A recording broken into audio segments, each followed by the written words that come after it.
Hello, students. Welcome to the class of e-learning of Organization of Commerce and Management, Chapter 2, Part 4, Principles of Management. In the last videos, we learnt about principles given by F.W. Taylor and Henry Fayol, and they had their own drawbacks. Now, we start with Peter F. Drucker's contribution in the field of management.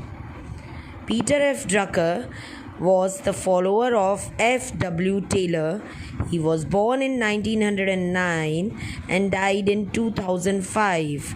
He is a well-known managerial leader, also famous writer, philosopher, and an educator. Peter F. Drucker favored for more importance to human asset in business unit. He, like F. W. Taylor, gave importance to human as an asset. His important contributions were MBO, that is Management by Objectives, and Principles of Self-Regulation. Now, children, what does management of objectives mean? Peter F. Drucker says that there should be uniformity in aim of employees and managers.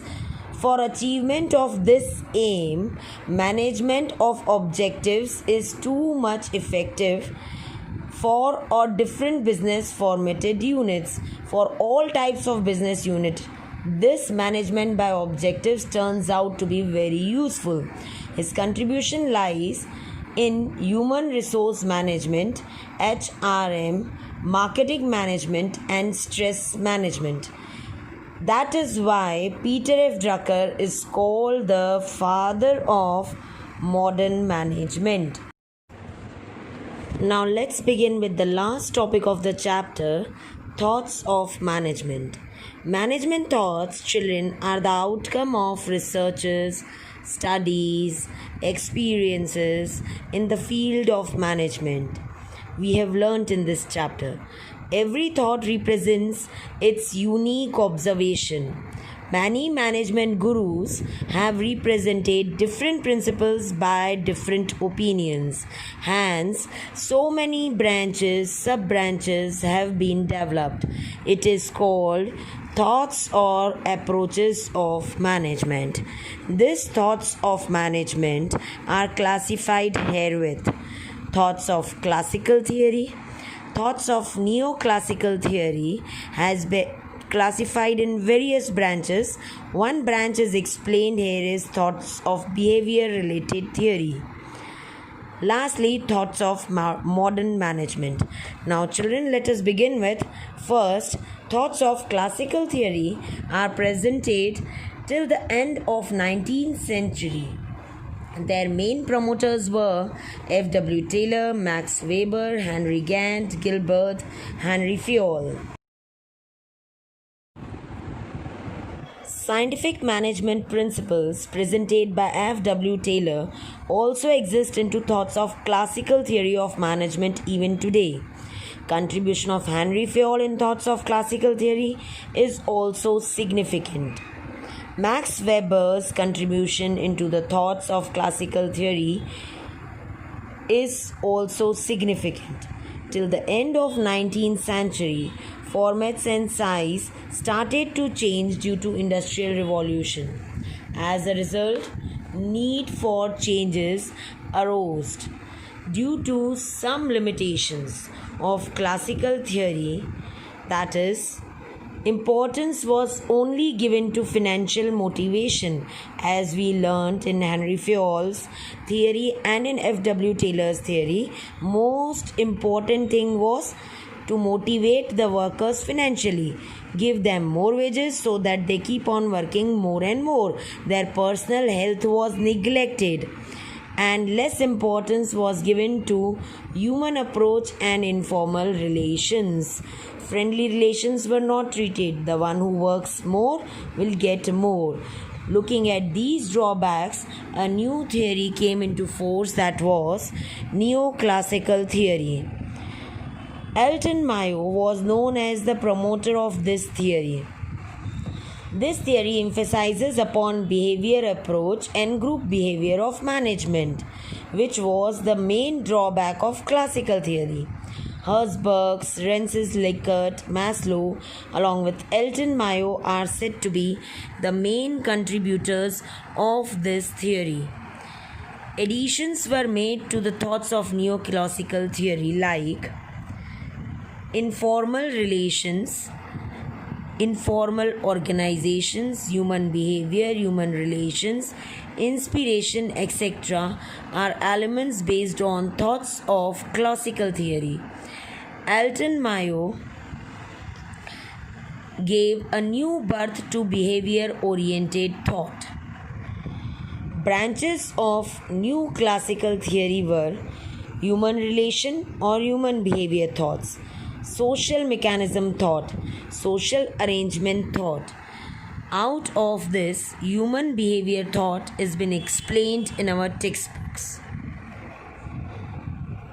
Professor Urvik said, "You manage your man will manage rest of all."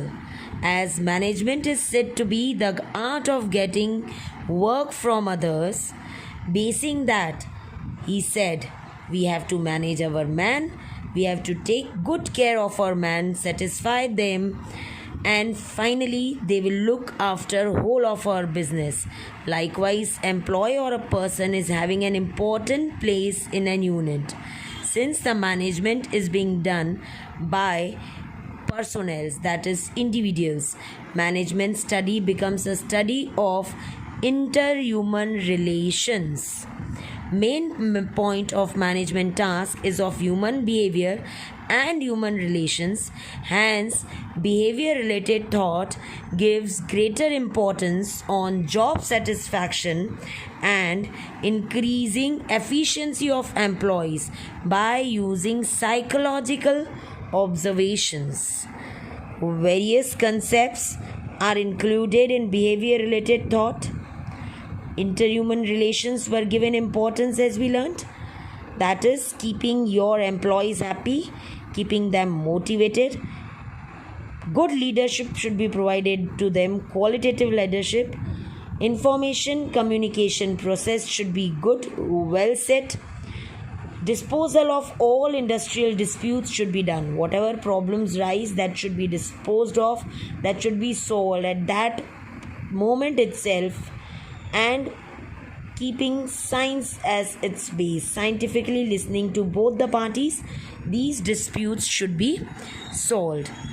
Since this approach is psychological, it seems that economic parameter is neglected. This is the main drawback here. Financial motivation is not taken into consideration. Secondly, human relations are given most importance, even more important than the productivity of the business.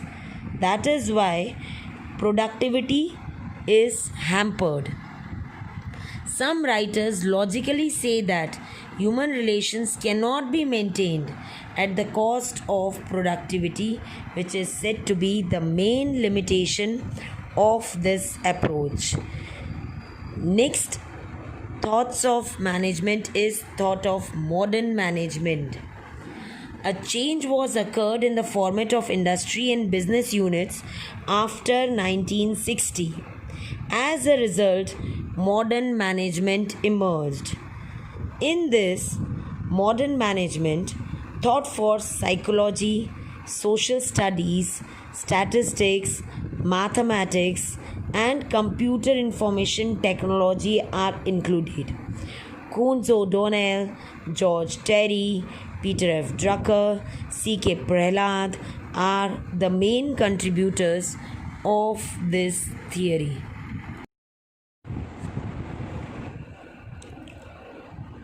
Children, we have completed this chapter with thoughts of management.